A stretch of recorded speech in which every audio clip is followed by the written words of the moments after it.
La maturité, c'est la forme qu'il te faut pour supporter une nouvelle grâce.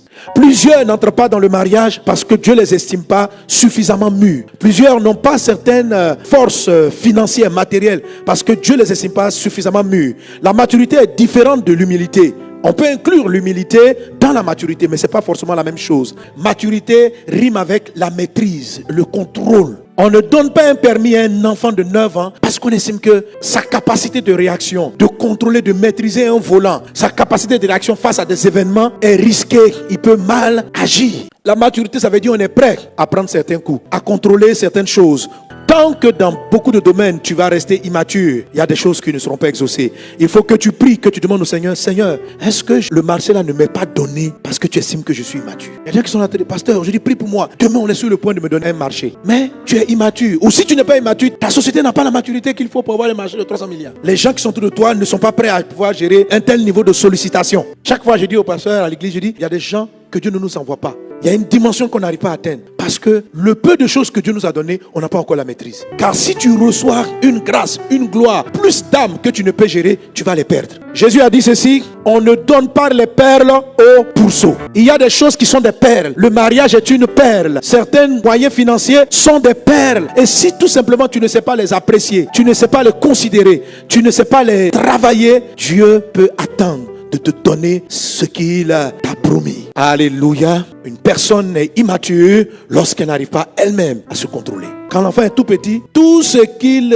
ressent, il le fait. Il a envie de faire pipi, il pisse. Il a envie de faire la grande commission, il fait. Et donc on est obligé de lui porter des couches jusqu'à un certain âge. Et parce qu'il n'a pas le contrôle, il y a des choses qu'on ne lui donne pas. Que dans le nom de Jésus, qu'aujourd'hui tu rentres dans la dimension, tu contrôles tout ce que Dieu t'a donné au nom de Jésus. Est-ce qu'on est ensemble? Alléluia. Parler de maturité, c'est lié avec la notion du contrôle de soi, du contrôle de ses envies, du contrôle de ses pulsions, du contrôle de ses besoins. Alors de la même manière, lorsqu'une personne devient, entre guillemets, adulte, si elle n'arrive pas à contrôler ce qui jaillit d'elle, on considère qu'elle est immature.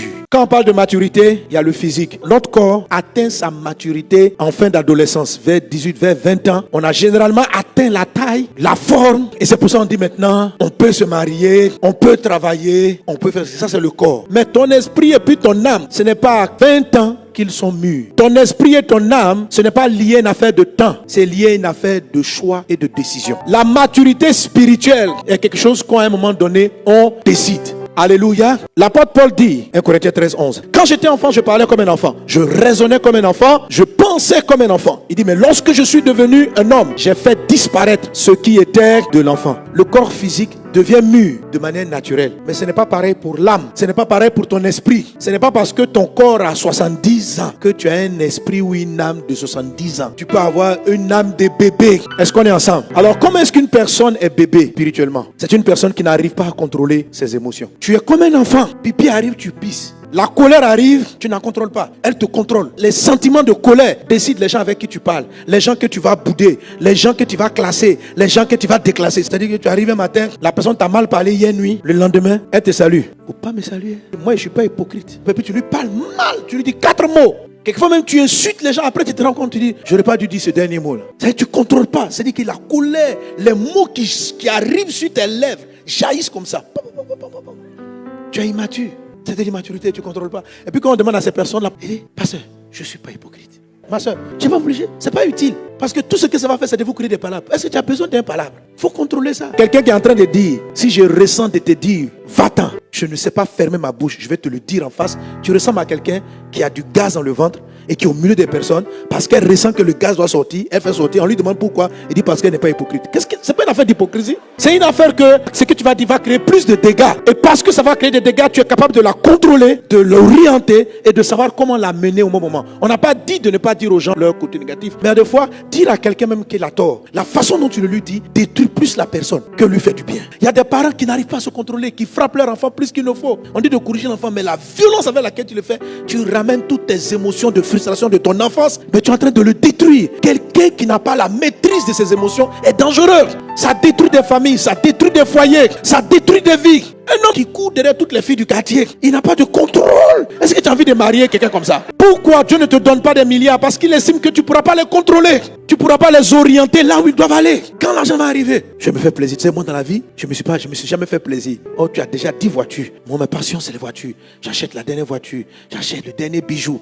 Je n'ai pas dit, il ne faut pas faire ça. Mais quand une grande partie de toutes tes ressources va pas aider l'homme, va pas aider des gens, que c'est là pour tes voyages, et puis tu es là, tu as les ressources, tu dis, c'est quel contrôle?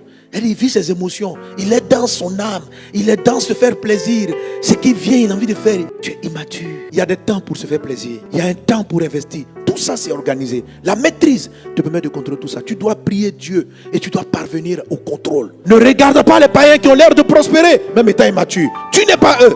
Toi, tu t'apprêtes à entrer dans la dimension de l'épouse. Et une épouse va gérer la maison de son mari. Est-ce qu'on est ensemble?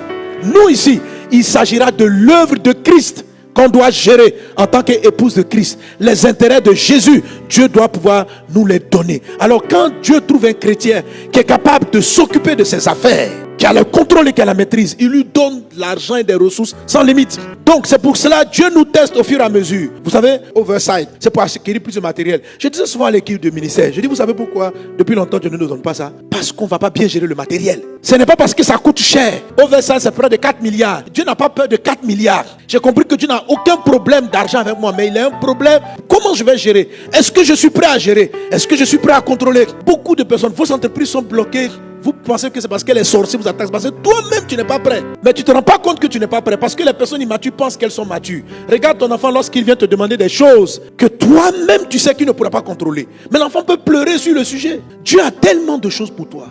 L'apôtre Paul dit, quand j'étais enfant, j'ai raisonné, je pensais comme un enfant. Quand je suis devenu adulte, j'ai fait passer. C'est-à-dire, il a choisi de manière délibérée. Il a regardé et puis dit, ça, je vais passer ça. Il faut que tu entres dans ce sujet de prière et que tu dis, papa, qu'est-ce qui dans ma vie relève de l'immaturité? Montre-le-moi afin que je le fasse passer. Parce que le pasteur a prophétisé de ta part que tu vas me donner quelque chose de très grand bientôt et tu as besoin que je contrôle. Donc il y a ta maturité personnelle, il y a la maturité de l'entreprise que tu diriges, il y a la maturité de tes affaires, il y a la maturité de ta famille. Est-ce qu'on est ensemble? Alléluia. Dieu peut ne pas te donner une plus grande maison parce qu'il estime que tu ne seras pas la contrôler. Tout simplement. Tu dis, papa, je suis fatigué, j'habite dans une pièce, je veux 3 pièces. Si Dieu voit que tu ne sais pas gérer une pièce, il ne te donnera pas 3 pièces. C'est un sujet qui est exaucé, mais il attend que tu sois prêt. Entre dans la maturité au nom de Jésus. Fais passer ce qui est de l'enfant. Décide et demande la grâce de Dieu et le Seigneur t'aidera. Est-ce qu'on est ensemble? La maturité, c'est la formation. Il faut te former. Va à l'école. Apprends. Tout ce que tu veux faire, apprends. Tout ce que Dieu te met à cœur, forme-toi pour pouvoir contrôler. Tu sais que tu vas avoir de grandes entreprises. Forme-toi encore. Apprends. Sois toujours en train d'apprendre. Et l'humilité va t'aider. Sois toujours en train d'apprendre. Avant que le roi Assyrus choisisse sa femme, dans le livre d'Esther chapitre, on prenait 12 mois de formation et d'entraînement des femmes. Parce qu'une femme qui va être l'épouse du roi a besoin d'être formée. Vous savez que les gens sont formés. C'est parce que maintenant il y a des chefs d'État qui refusent. Mais quand j'ai commencé à m'approcher de parler de ces chefs d'État, je me suis rendu compte que lorsque